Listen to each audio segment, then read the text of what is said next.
By morning it was snowing a lot and it was noticeably colder. We moved towards the forest, leaving 2 ribbon-shaped tracks behind us. The sounds of the waking village came from the valley below. Roosters crowed and dogs barked lazily. The valley lived its usual life, and before us grew a gloomy wall of forest, the far edge of which was lost in the pre-dawn gloom. We entered the forest and stopped. "Yes, I seem to be losing my fitness," said Starzig, wiping the sweat from his face. "Up to the border, we'll be walking upwards all the time. Look, a crow is flying." "What a pity we're not crows," Starzig sighed and nodding at the houses left in the snowy valley. "And what a peaceful picture." I couldn't speak. My throat was suddenly constricted. I finally realized with complete clarity that I was leaving my homeland voluntarily, and that I might never come back here again, never see my family and friends. Since I could die under a foreign sky, my feelings at that moment could not be described with mere words. My emotions were too strong to be shared even with my closest friends, if they were near me now. I was silent. I don't think Staszek expected me to answer. Powerful tree crowns shaded the ground from the snow, so we took off our skis and moved deeper into the forest. For several miles we walked with skis on our shoulders on a soft carpet of pine needles, only lightly dusted with snow, occasionally checking our path with a compass. At about noon we came out of the forest and had a short break, having a snack of bread and cheese and sausage. Then we got on skis and skidded across a field along the River Seine, but at a fairly safe distance from villages and detached houses. What kept us busy were the tracks we left in the snow. Luckily for us, the wind picked up in the afternoon, bringing snow clouds. It began to snow. At first, rare snowflakes fell from the sky, but soon the snow fell thickly. Snowdrifts grew under the trees. Visibility deteriorated sharply. Now we were not afraid of being seen, but we had difficulties in travelling. We could not afford to stop all the time and check the route on the map. In order not to go round in circles, I directed the movement, holding the compass in my hand. The blizzard did not subside, and we moved forward extremely slowly. Sometimes we had to go round a ravine that was too deep, and this also took a long time. I often stumbled and fell as I kept my eyes on the compass. At one point I pulled too hard on the lanyard on which the compass was hanging, and it fell through the deep snow. We spent over an hour looking for it missing. In the end we had to accept the loss. It was beginning to get dark, and we decided that we must have walked about half the distance to the border. There was no point in going back to the village for a new compass. Oh, and we wouldn't find our way back in the dark. For the same reason, there was no point in going forward, especially as we were terribly tired. "Instead, we can't spend the night in the snow," shouted Stasek, trying to shout over the noise of the wind. "We'll just freeze and die. Let's try to find a village." Oh, to be captured by the Ukrainians. I shouted back, "I prefer to go forward." "We should try not to get caught by them. We'll find a barn, bury ourselves in hay and get warm. We can't survive this night in the snow." I had to agree, and who could refuse the prospect of spending the night in a cosy nest of hay instead of shivering, dying of cold, in a snowdrift? Stasek heard a dog barking through the howling wind. I honestly didn't hear anything. "It's over there," said Stasek. "Let's go." Half an hour later, the farm appeared ahead. We didn't see the dog, but he had smelled the intruders and started barking frantically. "Let's go round it from the leeward side," I said into his ear, tugging at Staszek's sleeve to attract his attention. We quickly took off our skis and, keeping in sight the vague outlines of the house and barn, climbed over the fence, walked through the small garden, and came out to leeward. The dog calmed down, and we were able to approach the barn. It was wooden, with a thatched roof. There was a huge snowdrift next to the shed where we stuck our skis and poles. The shed was unlocked. There was grain in one corner and clover and hay in the other. We made a hollow in the hay, enough for 2 of us with our rucksacks, and camouflaged the entrance. In total darkness we greedily finished the rest of the food. "It's a pity we have nothing to drink," said Stasek. So am I. I wish I had a jug of warm milk." "I'm sure they have milk in the house," sighed Stas. "And you think the Ukrainians would offer us milk?" "How did you determine that Ukrainians live in the house by the barking of the dog?" "I would prefer not to find out who really lives here," I answered. I'm sure the girls were not mistaken when they told us that Ukrainians live in all these villages. Not a single sound came from the house, so it was impossible to determine the nationality of the people living there. We were warm in our shelter. We ate, and the wind seemed to be subsiding. Tomorrow, then, it would be easier to walk. We must get out before daylight, I warned Stasik, so wake me if you wake up first. I will. I know how to wake up at the right time. Let me wake you up at 5 o'clock. That's great. 5 o'clock it is. Once we were warm, we fell asleep almost instantly. I was sound asleep and had had a good night's sleep, but it was the awakening that spoilt the whole impression of a good night. I heard voices coming from outside, and as I pulled the hay apart, I realized it was clear day outside. We had overslept. Stasik was awake too and strained to hear the voices. 2 men were talking, and soon a woman joined them. The snowstorm had covered our tracks, but they found our skis in a snowdrift by the barn. The conversation was in Ukrainian. They must be inside, said one of the men. Run to Mikhailo and tell him to bring the Sicheviksi Latmetim, and we will keep watch here so that they do not escape. The first violin in the creation of Transcarpathian Ukrainian armed forces was played by the Provod of Ukrainian nationalists, which was part of the Organization of Ukrainian Nationalists, and the Secheviks established garrisons in a number of strategically important points. We knew that the Secheviks were Ukrainians who had received weapons from the Germans to hunt down Poles fleeing abroad. Soon they would be here, they would pull us out of the trap we had put ourselves in, beat us up and hand us over to the Germans. Shall we risk it? Stasik whispered hotly in my ear. I'm in favour, but we have to take them by surprise. We'll creep quietly to the door, and then we'll jump out and run towards the forest. I'm ready, Stasik whispered. Let's go together. We crawled out of the hay. Stasik picked up a pitchfork from the floor of the barn, and I took my dagger in my hand and pushed open the door. 2 men in boots and sheepskin hats stood near the door. One held a pitchfork and the other an axe. They stood still for a moment in surprise.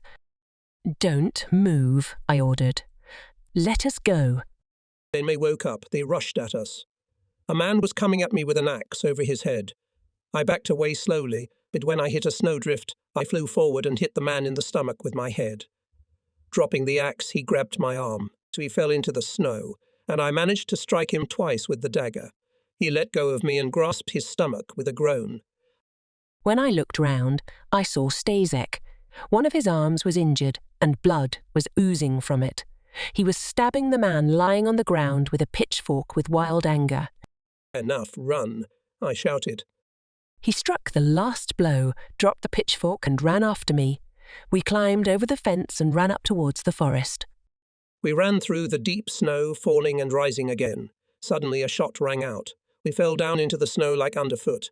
When we turned round, we saw several men running after us. 2 of them had rifles. We jumped to our feet and began to climb the slope with renewed vigour. Every time a bullet whistled past me, I experienced the same feelings I had already experienced in Vinnyky. When after escaping from the pigsty I was shot at by Soviet soldiers, I was fleeing again, and in those brief moments I had time to imagine how I would be hit by a shot in the back, fall face down in the snow, and lie there until the life drained out of me 1 drop at a time. I gasped. Bloody circles swam before my eyes. My throat was dry. Sweat was pouring down my face, but my legs carried me higher and higher up the slope, at the top of which I could see the edge of the forest.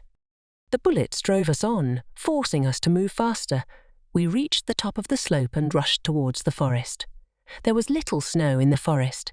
Gasping and mumbling incoherently, we waded deeper and deeper. Suddenly I felt that I could not stand this race any longer. My heart was jumping out of my chest. My legs were trembling. I collapsed to the ground. When I came to my senses, I saw Stasik lying beside me. For a few minutes we lay there, unable not only to talk, but even to listen to see if we were being chased. Then we forced ourselves to get up and, still panting, walked. We could no longer run into the forest. Every few minutes we stopped and listened, but the silence was broken only by bird voices. However, we were well aware that rumours about us would quickly spread through the villages and we had to get out of the area. Luckily, the sun came out and we were able to orientate ourselves on the terrain. There was little snow in the forest, as I said, but we were still moving extremely slowly, especially in the dense undergrowth. After about 2 hours, we stopped. "We don't want to eat now," I said to Stashik, "but what will we do when we get very hungry?" I heard no answer. Stashek sat on a fallen pine tree and looked his injured arm. "No, so it hurt a lot?" Stashik shook his head in silence, and only when we got up to go on. Why didn't they let us leave? Why? They would have stayed alive then. "Maybe they are alive." "No, I killed him." "I know you did." "No, come on, Stashik. We had no choice. It was either them or us." "Yeah, I know. But I've never killed anyone like that," he mumbled. "I just couldn't control myself, like I'd lost my mind." A few hours later we came to the edge of the forest and, stopping behind the trees, took out the map. After a long study of it, we had to admit that we had no idea where we were at the moment. To our left we could see a river valley, which might well have been the San Valley. On the right, about 1.5 kilometers away, we could see a pine forest, and directly in front of us was a field, followed by a thicket of bushes, which on the slope became a forest. To the south the terrain gradually rose and was forested with a few snowy patches of fields. We had no choice but to head south, climbing higher and higher. "How far do you think we are from the border?" Stashik asked. "As according to the map, the border runs along the ridge. It is quite possible that it is that ridge." Then we have to be very careful not to run into patrols. We walked round to the ridge, avoiding open spaces. It seemed close, but after several hours of travelling it was still high above us, standing out invitingly against the bright blue sky. The slope was no longer impenetrable, but the snow was deeper and there were rocks underneath. It became more and more difficult to walk, and we began to stumble more often, slipping off the rocks and falling into the snow. At times it seemed as if we were almost motionless. We were exhausted and hungry. On the left below us, we could see smoke rising above the roofs of the houses. There was bread and milk, and plenty of all sorts of food, but not for us. We had last eaten last night and realized that we were unlikely to get anything to eat before we crossed the Hungarian border. We had climbed about 900 meters, and it was still a long way to the ridge. Hunger was what prevented us from moving faster. Not the deep snow, not the slippery rocks, not the steep ascent, but hunger, excruciating hunger, slowed us down. Suddenly, as it often happens in the mountains, clouds came and a blizzard played out. It got dark. A strong wind blew. The bad weather caught us on a rocky section. We were in total darkness, and we were afraid to move from the place not to fall down. We had only a short distance to go to the border, a little over 1.5 kilometers, and we were stuck on a bare patch, hungry and frozen. The snow was falling and falling, levelling the rocky slope. Huddled tightly together, we crawled into a crevice between the rocks. The snow was clogging our eyes and ears, climbing over our collars. In half an hour we were already shivering from the cold. Our teeth made sounds like machine gun cues. Our bodies were becoming unruly and insensible. In order to warm ourselves somehow, we tried to struggle, waving our arms sluggishly, but the wind and snow nullified all our pathetic attempts in no time.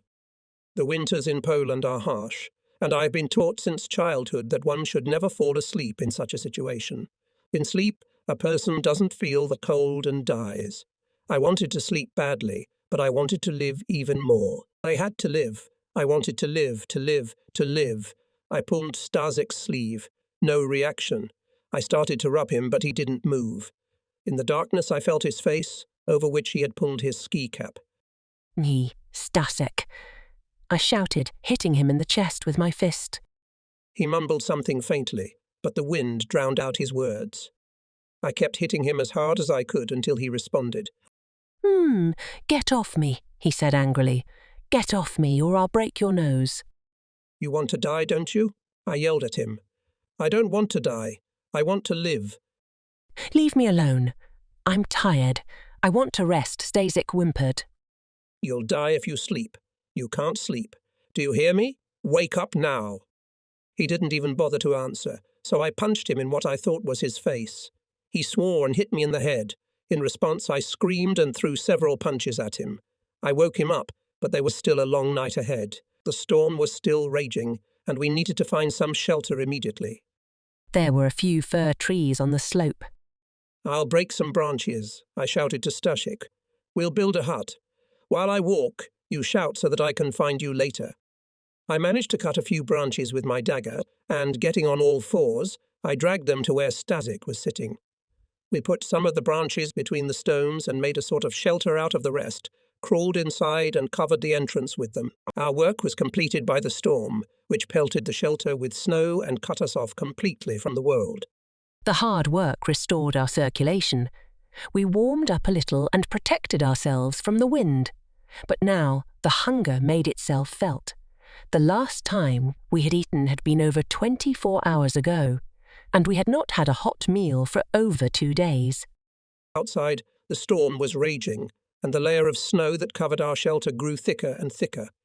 We could no longer hear the howling of the wind. We sat huddled together in total darkness. Sometimes, if one of us carelessly touched the roof, fine snow would fall from above. We wanted to sleep, not because we were cold. No, we were quite warm. We just needed a proper sleep. But we were afraid of falling asleep and not waking up, so we decided to take turns sleeping. One was to sleep and the other was to stay awake and, in order not to fall asleep, talk loudly to himself. I woke up to Stashik screaming. What happened? He mumbled something inaudible, and I realized that we had both fallen asleep and he was having nightmares. How long had we slept? I was cold, and Stashik was shivering too. I shook him awake and suggested we look outside, hoping it was morning. We shoveled the snow and daylight burst in. Looking at the clock, I saw that it was 8 in the morning. The snow had stopped. The wind had died down, but the mountain tops were hidden under low-hanging grey clouds. The snow had almost doubled in thickness overnight. I'm hungry as a wolf, I complained to Stashik, rubbing my hands to get the blood flowing again. I'm terribly hungry too. I'm so weak I can hardly move my legs, Stashik admitted. Blood was smeared on his face.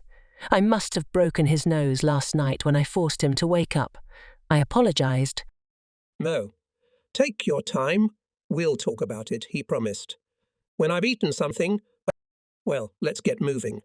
They'll give us something to eat when we get to Hungary. Are you sure that the border runs along this ridge? Stashik asked. I took out a map and we scrutinized it. The border did indeed run along a ridge, or rather one of several ridges. We found on the map the village where we had been so inhospitably welcomed and concluded that we had correctly determined the direction of travel. When we get to the top, we'll have to be very careful, Stashik warned. There are frequent patrols there. We'll crawl and at the right moment we'll dash across the border. What makes you think that we'll have a chance to get that good moment? Stashik asked. I'm sure of it. There are border posts on every border. Otherwise, how would the patrols know how the border runs? We'll wait for the next patrol to pass and then we'll sneak across the border. Have you ever been to the border? Not only have I been to the border, but I've crossed it. We went up again. We walked even slower than before because now we had to hide behind trees. And besides, there was so much snow that we were falling down to our chests. After 3 hours walking, we realized that we had conquered the ascent. The plain stretched out before us. It looks like we've made it, I said to Stashik when we decided to take a break. We piled ourselves in the snow so as not to stand out against the white background. We covered about 200 meters by running from tree to tree and then slowly crawling on all fours. Finally, about 100 meters away, the striped boundary post showed itself. For about half an hour, we lay in the snow, listening sensitively and looking round the neighborhood. No one appeared. We crawled closer and listened again. No patrols. No one at all. Beyond the pillar, the terrain changed abruptly, going downhill. Just like on the map, I whispered. There were a few trees between us and the pillar. The border ran along the ridge, strictly outlining its contour. The pristine snow shone white. No one had left any footprints on it after the storm. Shall we risk it? Stashik asked, burning with impatience. Let's risk it. Let's go. We crawled, leaving 2 deep furrows behind us. But we didn't care about that now. We were on neutral territory. Once on the other side, among the trees, we jumped to our feet and began to descend the mountain, slipping and falling in the snow. We laughed carefree and joked with each other. The tension of the last 24 hours had let go. Stashik, I was afraid we'd be shot at the border. I thought they had dogs, barbed wire, and frequent patrols. To be honest, I was afraid of that too, Stazik admitted. I never thought it would be so easy. Well, Stazik, we did it. We have crossed the border. From the mountain ridge we descended into the pine forest. We really hoped to reach a village or a Hungarian border post where we could warm up and eat. Apparently, we crossed the border a little east or west of where we were supposed to be, suggested Stazik as we unfolded the map and tried to establish our position. Let's head south. The map shows several Hungarian villages in that direction. Again, we had to climb a slope densely forested, and although we did not have to hide now, we were very tired and hungry. In addition, the sky was covered with clouds, and we could no longer orientate ourselves by the sun. Step by step, we slowly climbed upwards, and after walking a few hundred meters, we sat down to rest. Again we walked, and again we sat down. We had just sat down to rest when we heard a noise that made us shudder. A herd of reindeer rushed past and disappeared into the forest. A few seconds later, several grey shadows flashed 50 meters away from us and disappeared in the same direction. The wind was blowing in our direction, and they did not smell us. The whole action lasted no more than 3 seconds. It looks like there's a village around here, Stazik said. Where else could the dogs have come from but the village? It wasn't dogs, Stazik. It was wolves. Wolves. Yes, wolves. There are many wolves in the Carpathians. Wow. I've never seen wolves before. Maybe thankful they haven't seen us. Stazik must have sensed the relief with which I said these words, because he immediately asked, would they have attacked us? Of course they would. Why did they chase the deer? For the pleasure of running through the woods? We moved on and soon came across deer and wolf tracks. And then, finally, the pass. We sat down to rest, and suddenly Stashek, turning his head from one side to the other, confidently said, I hear dogs barking. I don't hear any barking. You're imagining it. He listened and declared that he definitely heard dog barking. It's coming from over there, and pointed down into the valley, which was hidden from us by the trees. With difficulty we got to our feet, and in full confidence that the Hungarians would give us something to eat, we scrambled down the valley. The forest was left behind us, and a field opened before us, at the other end of which stood several houses sunk in the snow, with smoke curling over their roofs.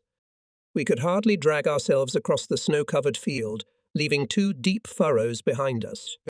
What language will we speak to them in? Stazik asked when we reached the nearest house. Sign language or Polish.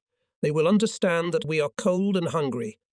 When the dog saw us, he jumped on his chain and barked fiercely. Someone's face flashed through the window. We went around the dog, approached the house, opened the door, went into the hay where there were hoes, pitchforks, and other implements of peasant labour, and knocked at the door leading to the room. We heard some inarticulate sounds. We pushed open the door and entered the warm room, which at first seemed dark after the white snow.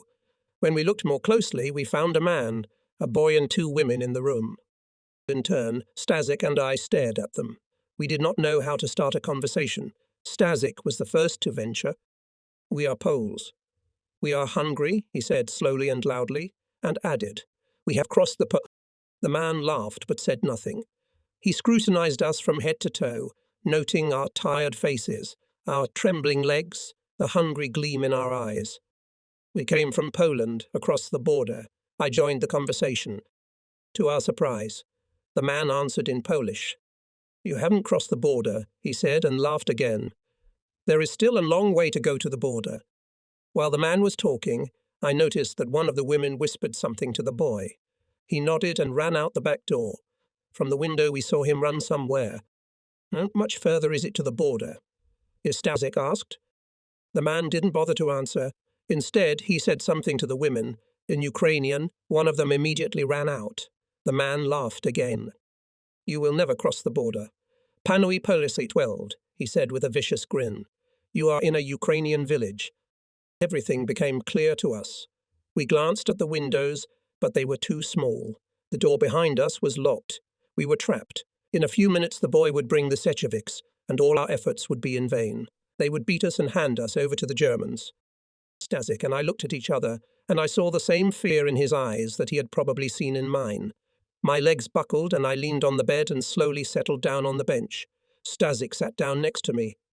Did you suffer a lot during the war, Panawi Policy? The man asked, smiling mockingly. And it will be even worse when the Secheviks come here. You sons of bitches, that's what you are. With these words, he jumped up from his seat, ran towards us and swung for a blow. Stasik jumped first. With a wild scream, he tried to grab the man's throat, but the Ukrainian was quick. He dodged Stashek and was about to get something from under the bed. When he leaned over, I punched him in the stomach. There was no time to think. Stashek and I raced past the screaming women, opened the back door. Where are we going, Stefan? Stasek shouted on the run. I don't know. A little girl was coming towards us from a neighbouring house.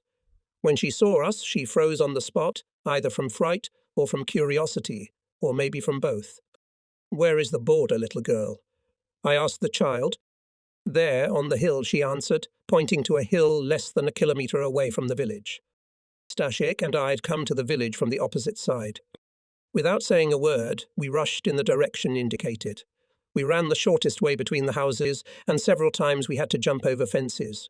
Women jumped out of the houses, shouting and cursing after us. A man threw a stick at us, but missed. Another man threw an axe, but it fell into the snow. We ran up the hill. There were hardly any trees on the steep slope. Drowning knee-deep in snow, we lifted our foot as if in slow motion, shook off the snow, and lowered it 2 feet forward. We would pull the other foot out of the snow and repeat the same procedure. At times we fell into the snow up to our waists.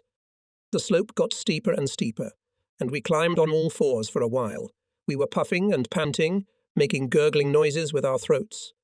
There were shouts behind us.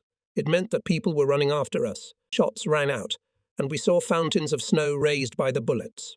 We could not run fast and hide from our pursuers, but neither could we turn back.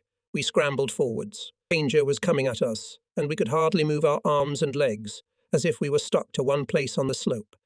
The valley was filled with the sound of gunfire. The higher we climbed, the less snow there was. Gasping from the terrible strain, we reached the top on all fours and saw a path trampled in the snow and a striped red and white.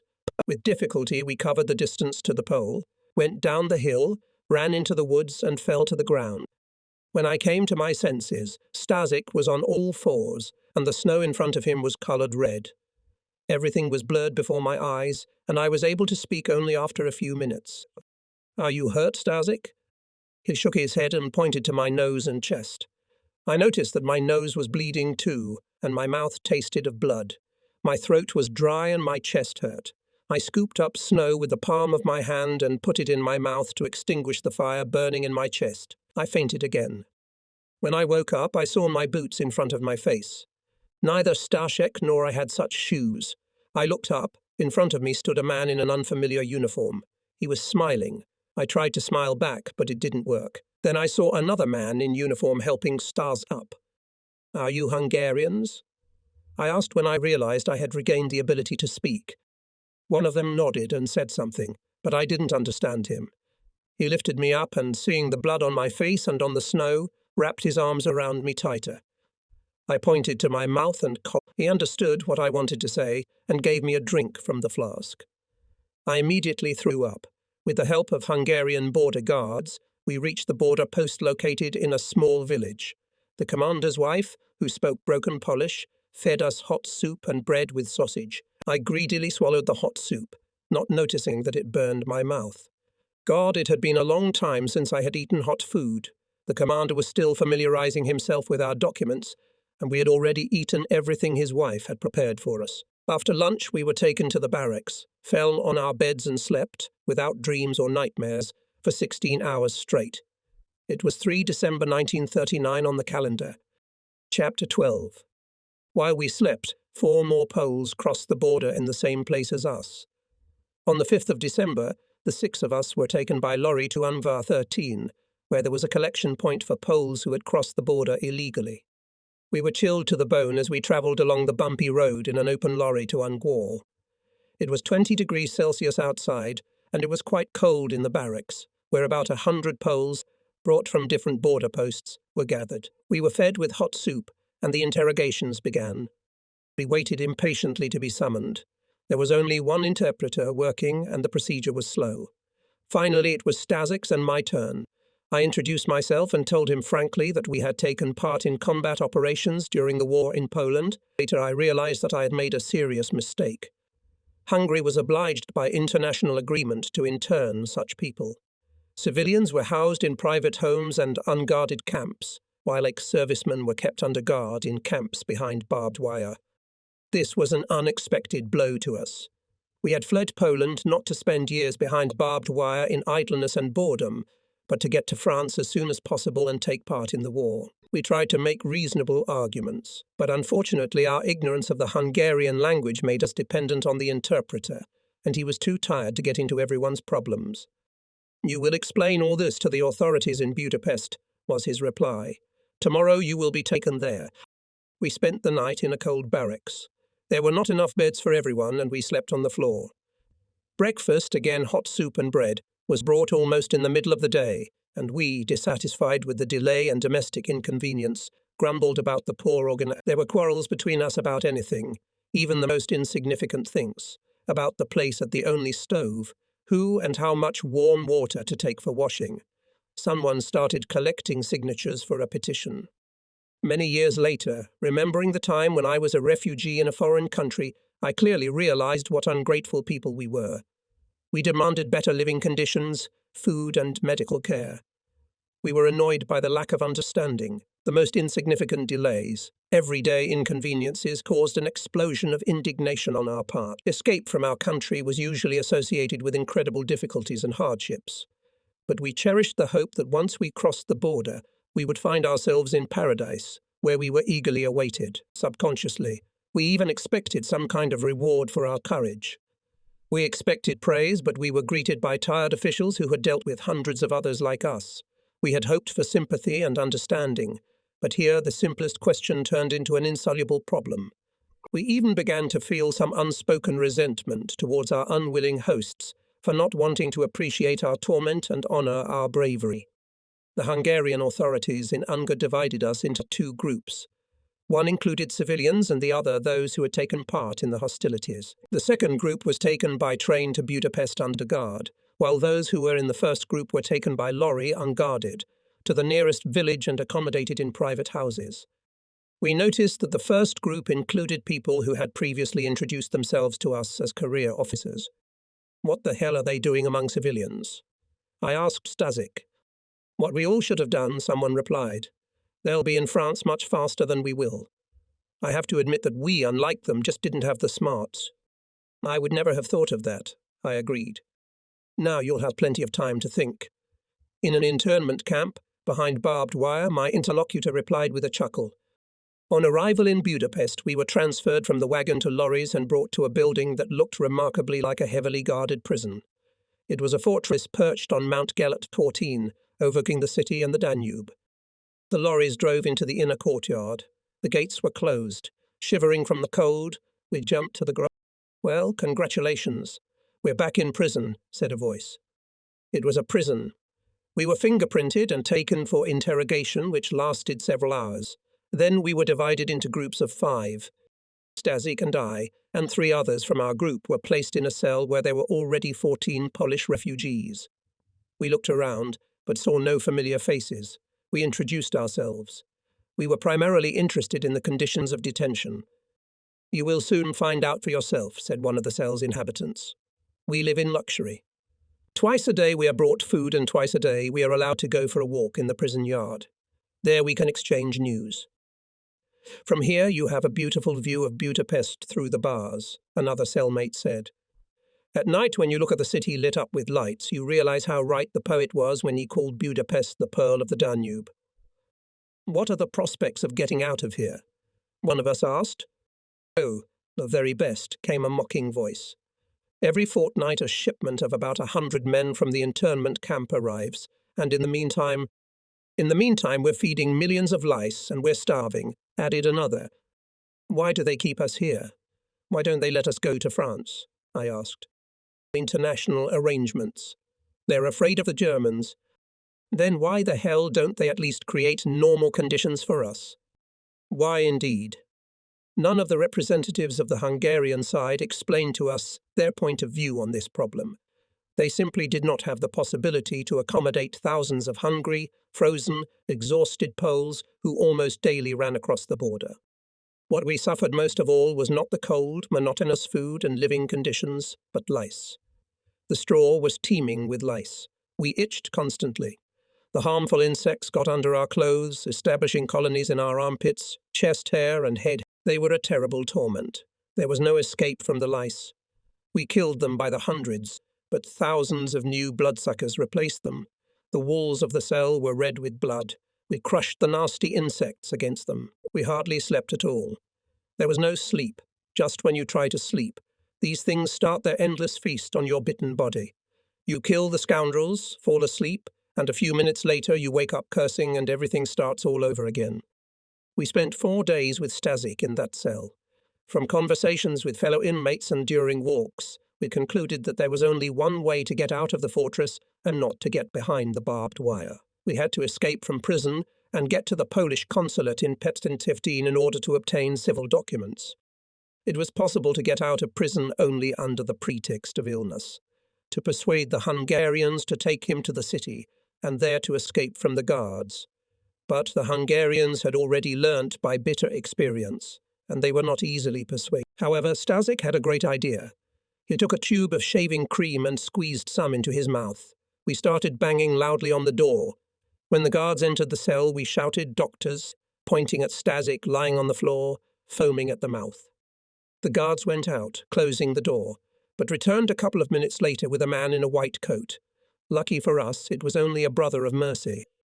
"No, doctors." Again, we all shouted at once. The nurse looked at Stashek, said something to the guards, and then they took Stashek under their arms. Now it was time for me to appear on stage. "Doctor," I said, pointing a finger at myself, and continued. "Hospital." I grabbed Stasik's arm, ostensibly to count his pulse, and shouted again. "Clinic, clinic." It worked. Stasik and I were put into a van. A guard sat next to the driver, and we drove to Budapest. Stasik was still foaming at the mouth. "Relax," I told him in Polish.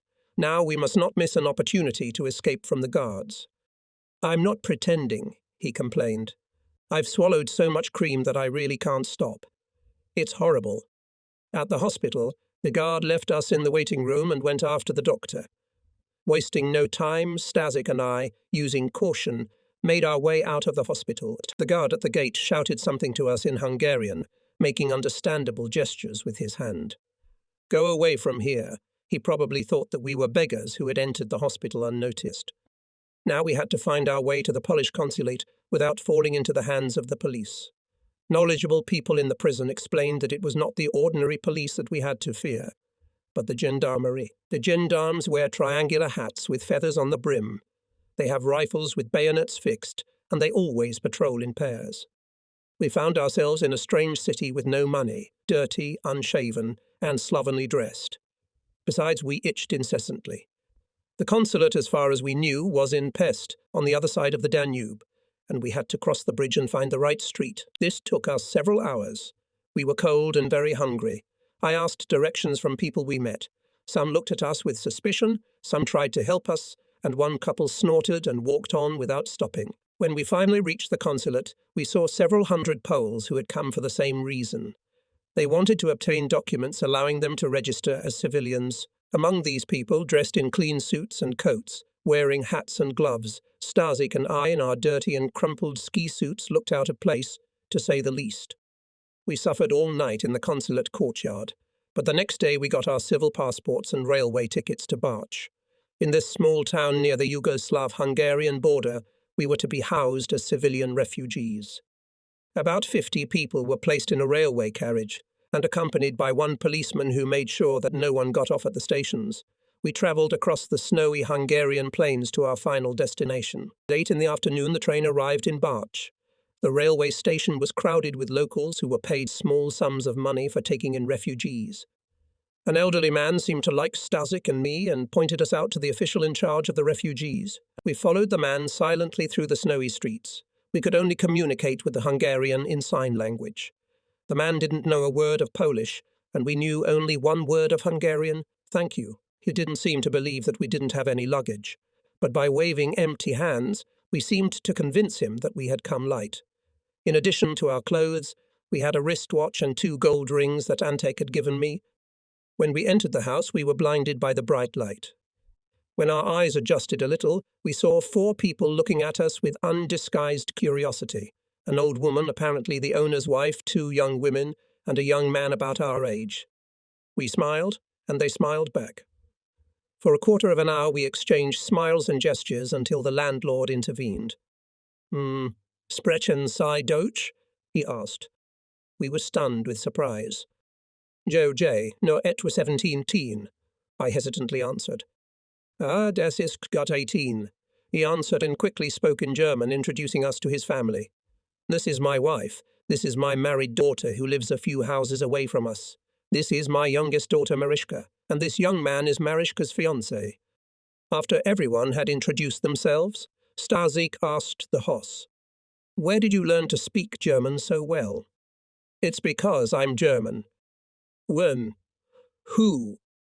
"German," repeated the man. "I came to Hungary as a child with my father. I stayed here, got married.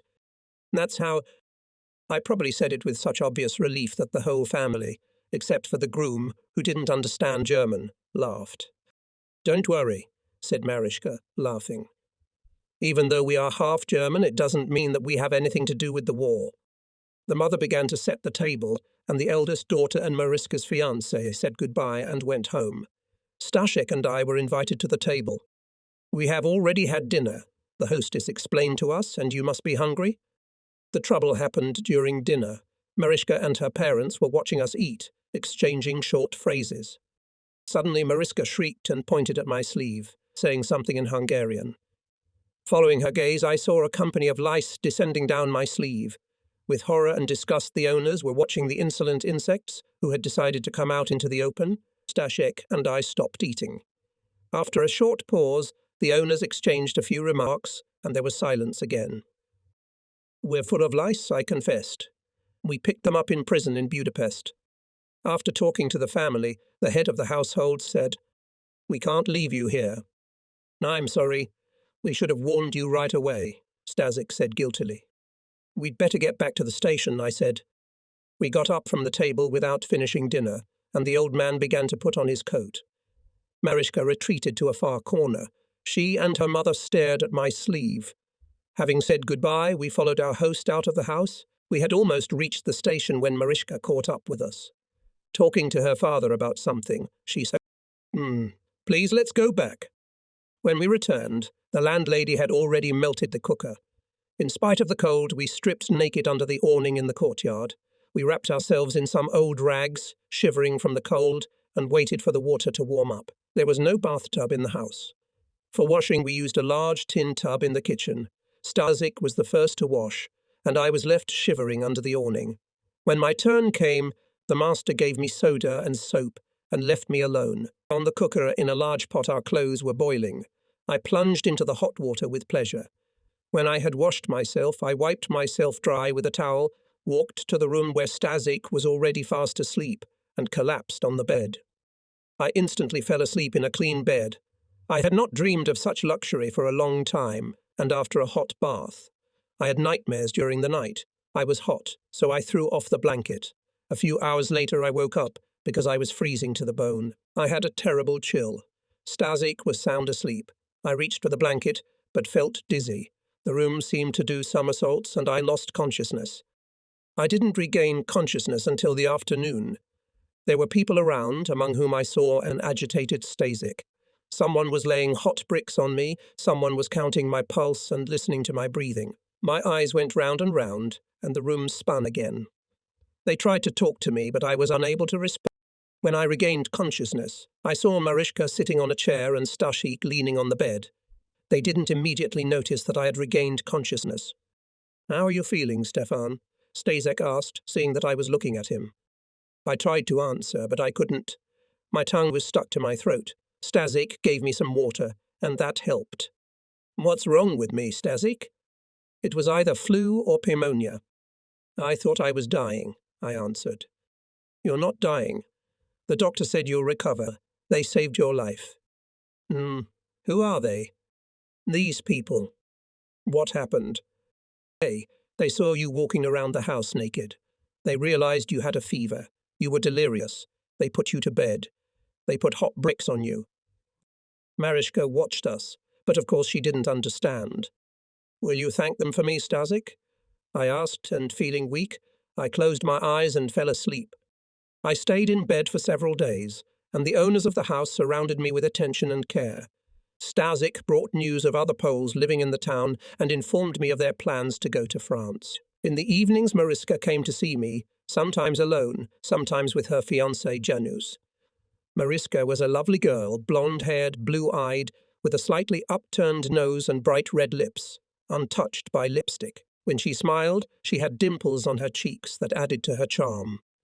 She had a graceful figure, and her movements were characterized by an extraordinary grace.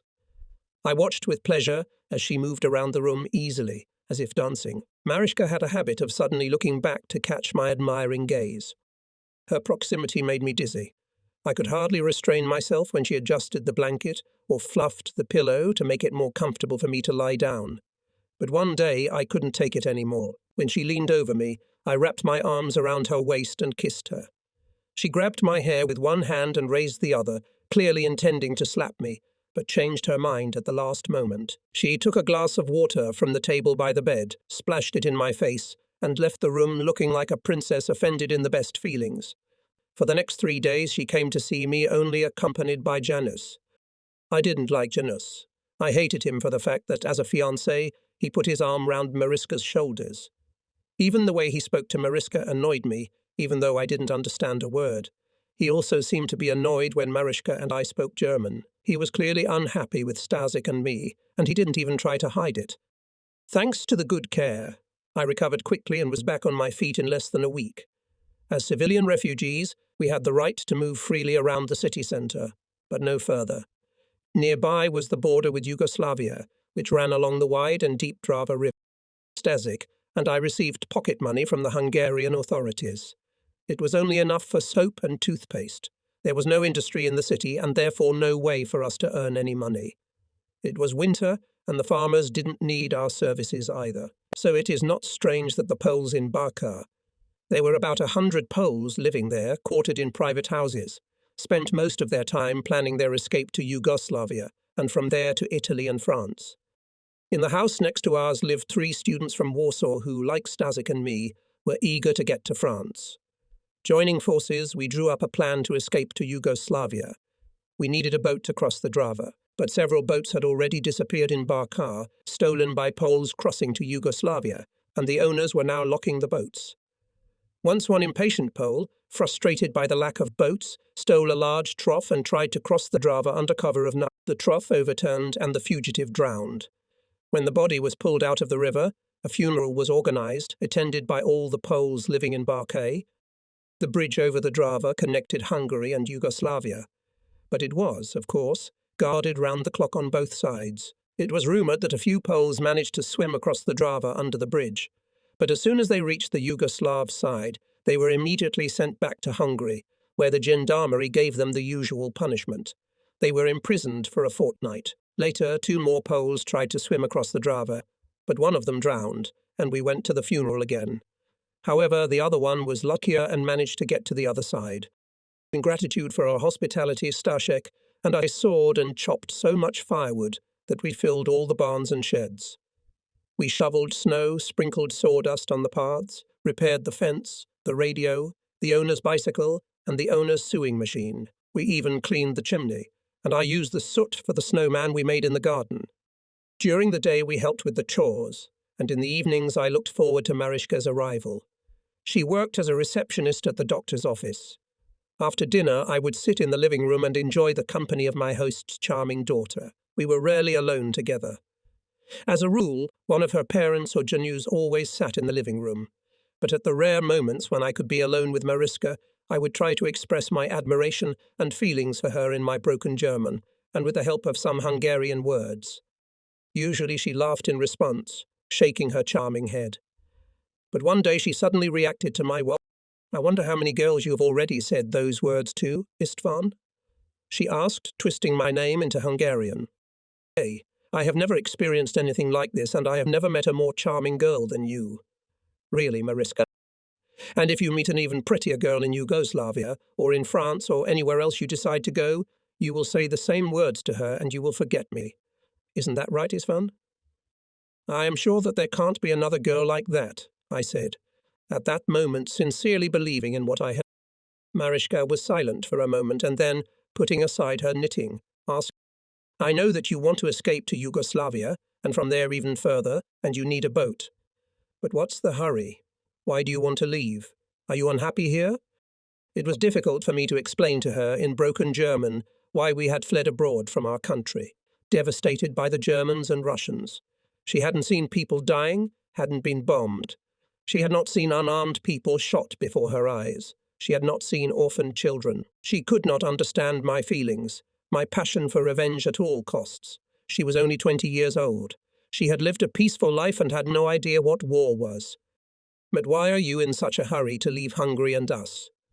Mariska repeated.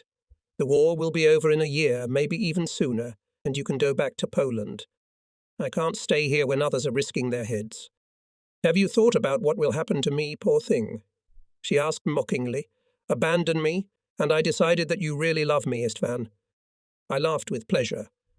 At last the conversation was going in the direction I wanted it to go. Maybe something will make me stay. What? A kiss, for starters, and then another kiss. And where will it lead? To a bed, I hope. I realized that I had crossed the line, but it was too late. Mariska abruptly threw the knitting on the table and silently left the room. I went to my room. Stazik was asleep and talking in his sleep. The next morning Stazik woke up in a great mood. He woke me up and told me that they had found the boat. No, 400 meters from the river, he said. How did you find it? Very simple. Janus helped. Can you imagine? Really, Janus? I asked incredulously. Yes. Last night he led us to the sawmill and then across the meadow to the river. Very nice of him, don't you think? And what kind of boat is that? That seemed some sort of flatboat. It's chained to a tree, but we can break the chain. Let's leave tomorrow. Take your time, Stazik. I want to see the boat first. Today you'll see it, and tomorrow morning we'll try it out on the river, okay? Januzzi says we shouldn't delay, or someone else will steal it. In the evening I made up some reason not to go to see the boat. I wanted to talk to Mariska, but she was always with Januz. I had no choice but to leave them. I walked along the empty snow-covered street. The light from the windows reflected on the snow crunching under my feet. Now I was probably ready to inspect the boat, but I didn't know where it was. Returning to the house, I saw that there was no light in the drawing room. Januzzi had gone out. Standing in the doorway was Mariska. She moved aside to let me pass, but I caught the clasp of my jacket on her dress. In the darkness we tried to unclasp. Our hands met. Her hair touched my face. Then I put my arms around her and we kissed. With her arms around my neck, Mariska responded passionately to my kisses. Suddenly she pushed me away and rushed into her room. I listened. It was quiet. Everyone in the house was asleep. What if they weren't asleep? I'd go to her room and be caught in the act. The remnants of common sense made me keep my head up.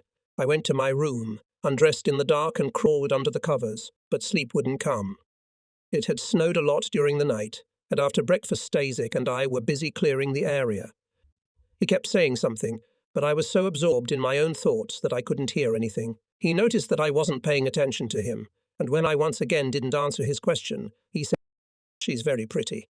I'm not blind. I can see that. But Stefan, this is not the time for love affairs. We must sail in a few days. Of course, I remember.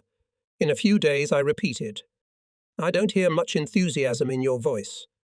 I don't feel any enthusiasm.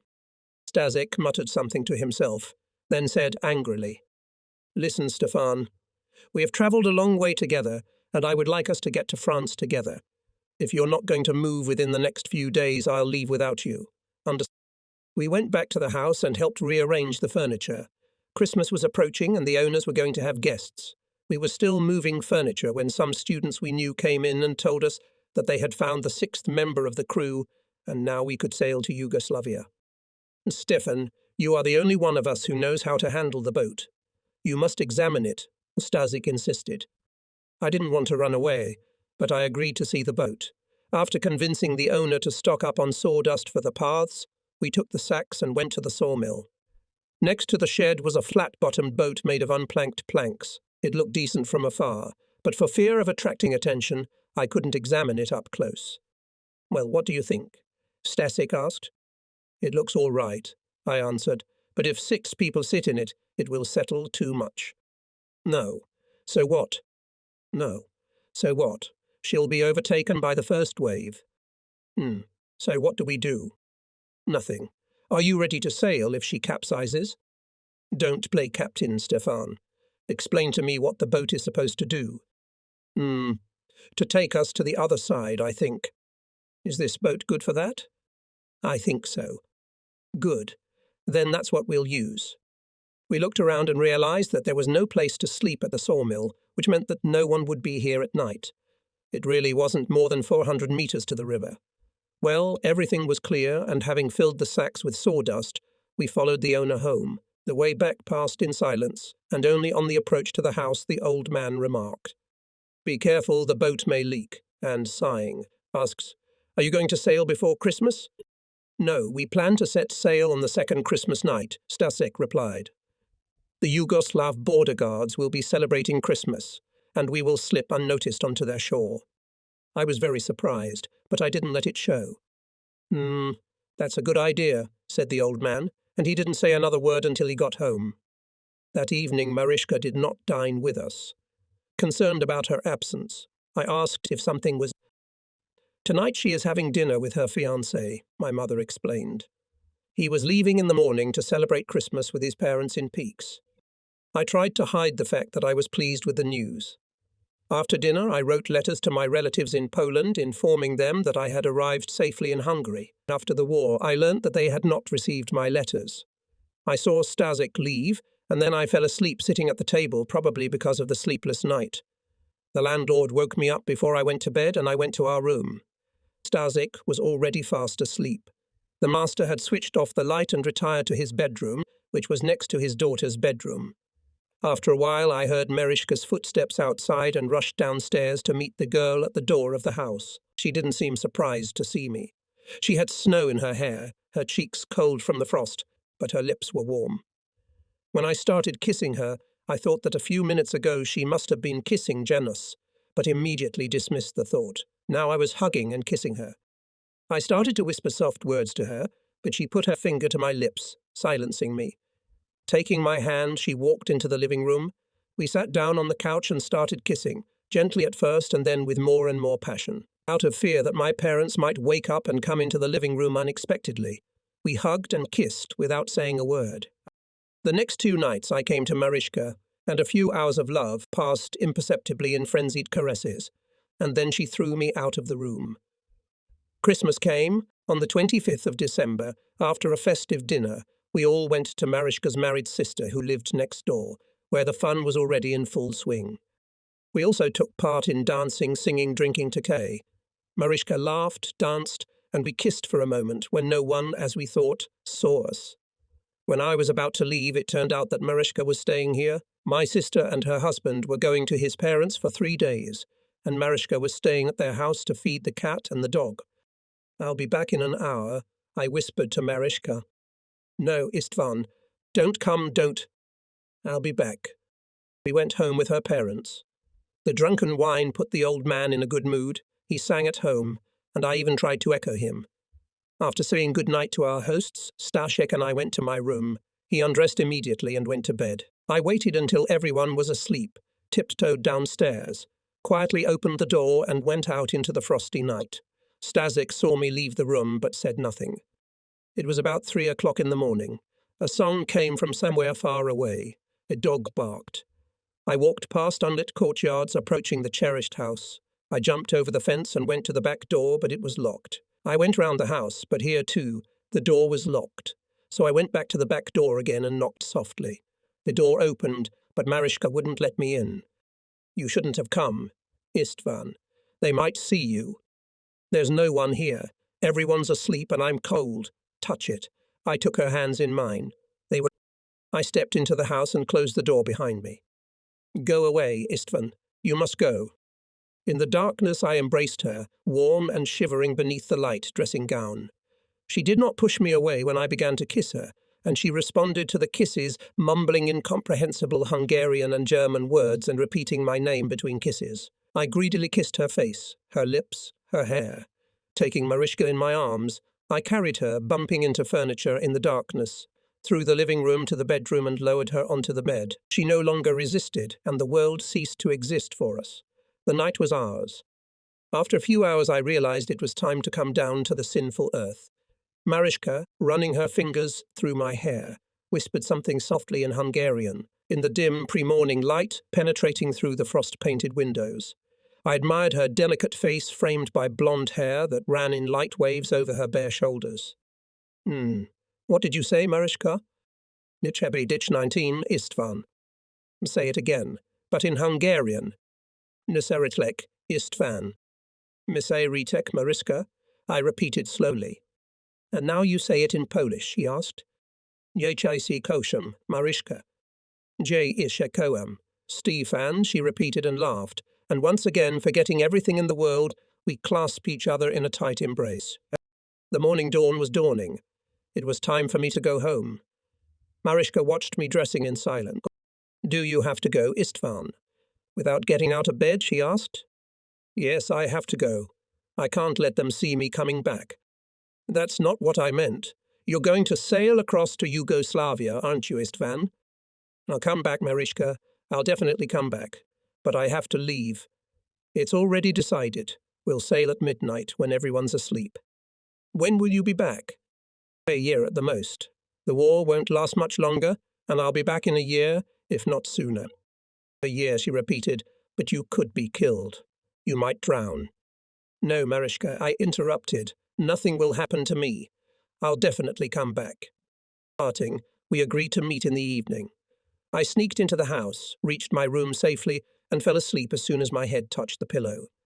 In the afternoon, Stasik and I met up with some students from Warsaw who lived next door, and another Pole who was the sixth person in our company. He had once served in the police force in Warsaw.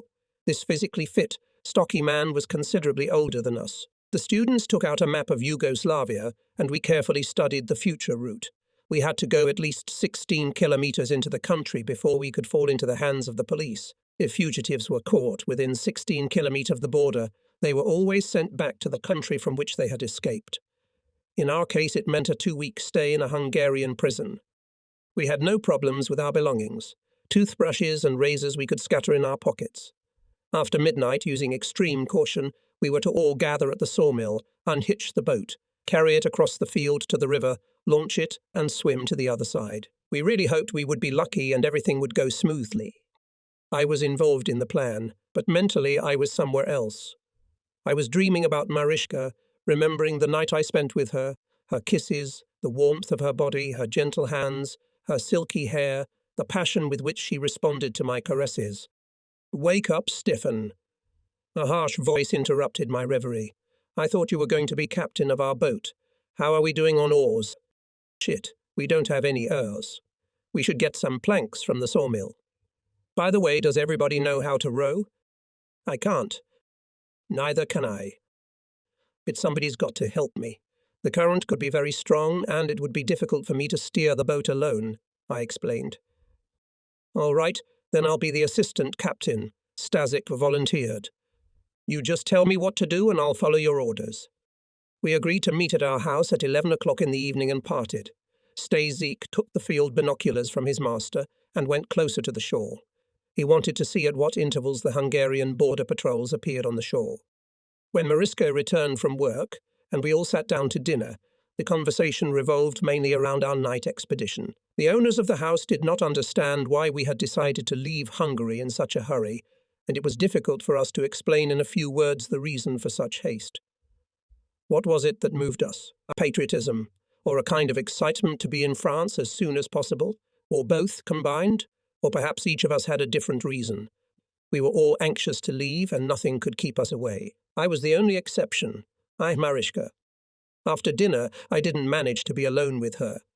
When I saw that she was about to leave the room, I tried to sneak out, but her father decided to show me the family album and I had to stay. When our 4 companions arrived at the appointed time with bottles of Tokar to drink a farewell drink with the hospitable owners of the house, Marischka returned to the living room and joined us. Midnight was approaching. The Tokarskoi had been drunk, and it was time to part. My companions, joyously excited, sang Polish songs. The old man hugged each of us, and his wife slipped us sandwiches for the road and wished us good luck. If the river is too wide, come back. Remember, you are always welcome here. One of us thanked our hosts in broken German for their hospitality. The old man said a word in return, and his wife even cried. All this time Marischka and I looked at each other without taking our eyes off each other. We could not give vent to our feelings in full view of everyone, and only exchanged glances. We left the house. Marischka and her parents waved at us for a long time. I went last, and in my head was beating one thought. I'm leaving Marischka, I'm leaving Marischka, I'm leaving Marischka. But we had no luck. The Yugoslav border guards were waiting for us on the other side and immediately sent us back. At our knock, the door was opened by an old man. He made coffee while we told him what had happened to us. Then our 4 companions went home, and Stasik and I went up to our room. Why do you think the Yugoslavs were waiting for us? Did we make too much noise? Stasik asked me, undressing and getting into bed. It's hard to say. Why don't you go to bed, Stefan? I won't sleep anyway. I'd better go for a walk. Hey. I waited for about an hour until everyone finally settled down. Then I slipped quietly out of the room and hurried to Marischka's. I was just about to knock, and she already opened the door. We were deployed from Yugoslavia. I began to explain, but she wouldn't even listen. Wrapping her delicate arms around my neck, she kissed me to silence me. Marischka held me so tightly, as if I was going to immediately run abroad again. She did not want to let me go even in the morning, when I had dressed to go to my room, for fear that everyone in the house would soon wake up. She let me go only when the first footsteps of passers-by came from the street. I was already standing in the doorway when the girl called out to me. What, Marischka? Istvan, IAA, Marischka whispered, sitting on the bed hugging her pillow. It's my fault that the Yugoslav border guards brought you back. I warned them over the phone. I was stunned with amazement. I wanted to see you again, Stefan. Don't be angry. I'm not angry, my happiness. I'm not angry at all. I'm just surprised, that's all. I hugged her and kissed her. I was so reluctant to leave her, but it wasn't worth the risk. When we met, I did not tell my comrades of Marischka's treachery, especially as they did not seem to be distressed by our failure, and were anxious to try again as soon as possible.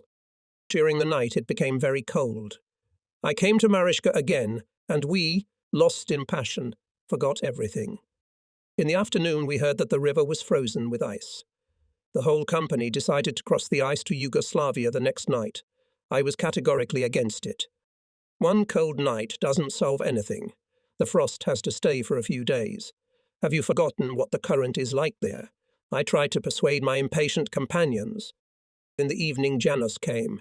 He completely ignored my presence, and later I heard him arguing with Marischka about something. They spoke Hungarian, of course, and I understood nothing of their conversation. Finally, Janus left. I also spent that night with Marischka and came home in the morning. It was our last night in someone else's house. Mariziska's sister and her husband were coming back in the afternoon. I spent the day, as always, impatiently waiting for the next night, remembering the past one. In the evening, Starshik broke through. Stefan, the ice is strong enough to hold us. We're leaving tonight. I've already warned everyone. Was it really that cold last night? I wondered. Like in Siberia, Stefan. Like in Siberia, Stasik replied, and added snidely. But you couldn't have known that, because you were warm. Yes, I was warm, but that's my own business. Of course, who would mind? You can stay here until your parents find out and kick you out of the house. And we're going across the ice to the other side tonight, he said firmly. Are you coming with us, or are you going to wage war in bed? Go to hell, I yelled. He shrugged and left the room. At dinner, Stasik announced that he was leaving for Yugoslavia tonight. Are you going alone? The old man asked. No, we're leaving together, I answered, trying not to look at Marischka. This time we didn't organize a send-off. At about 11 o'clock in the evening we met at our house, said goodbye to our hosts and went to the river. I took a moment to slip the letter to Marischka and clasp her hand in farewell. We went to the same place where we had launched the boat. In the bushes, covered with snow, lay our boat, but there was no need for it now. Staszek and I took a plank each, which we used as oars. We waited in the bushes for the Hungarian border patrol to pass by, piled ourselves in snow for camouflage and approached the river. In the moonlight, the river, shrouded in ice, shone silver. The snow was falling quietly. I stepped carefully onto the ice. I heard a light crackling sound. I took a few more steps. The ice didn't fall through. How was it? I heard a whisper from the shore. Can we go? Wait, I'll go further away. I took a few more steps and I found myself in the water. The only thing that kept me from being dragged under the ice was the board I was holding. I held onto the board that blocked the hole. The water was icy. I was afraid to make an unnecessary movement, but I felt my legs, deprived of support, being pulled by the current. Those who remained on the shore were very frightened. Staszek tried to reach out his board for me to grasp, but it was too short. Then he crawled towards me on the ice, but the ice cracked and he had to return to the shore. The hole was getting bigger and bigger. I could feel my arms getting weaker.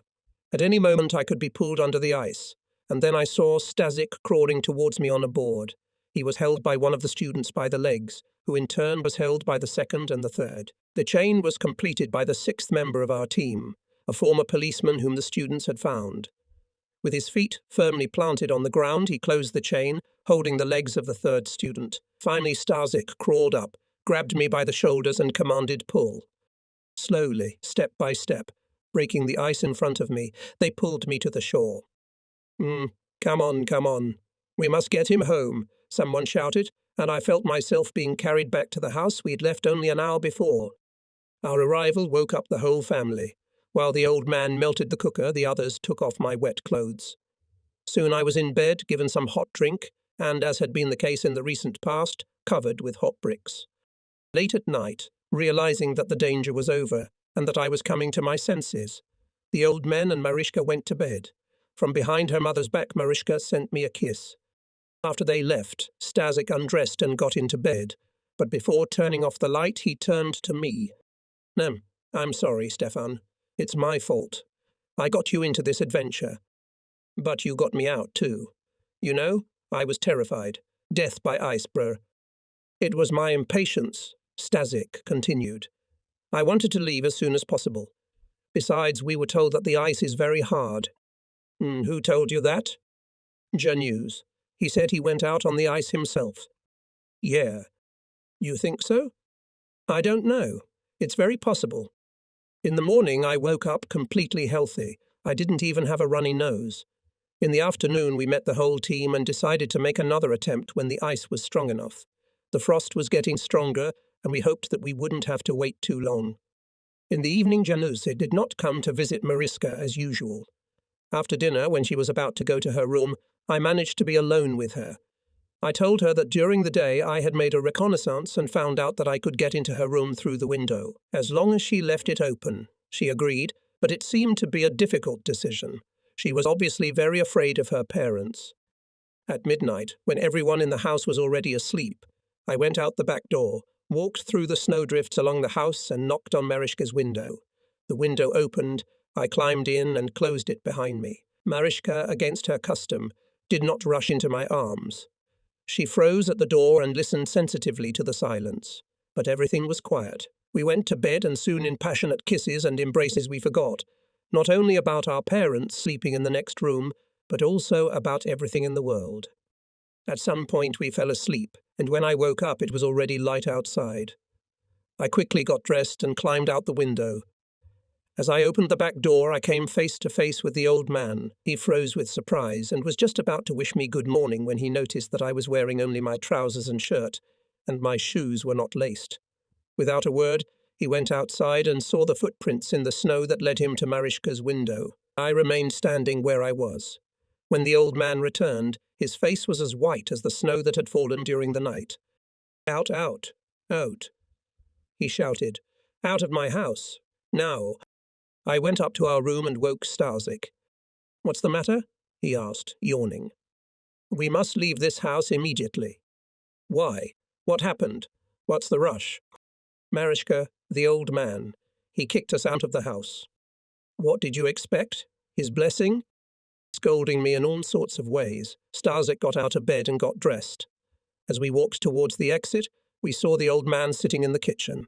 With his head resting on his hands on the table, he didn't even move as we passed by. As I closed the front door, sobs came from the kitchen.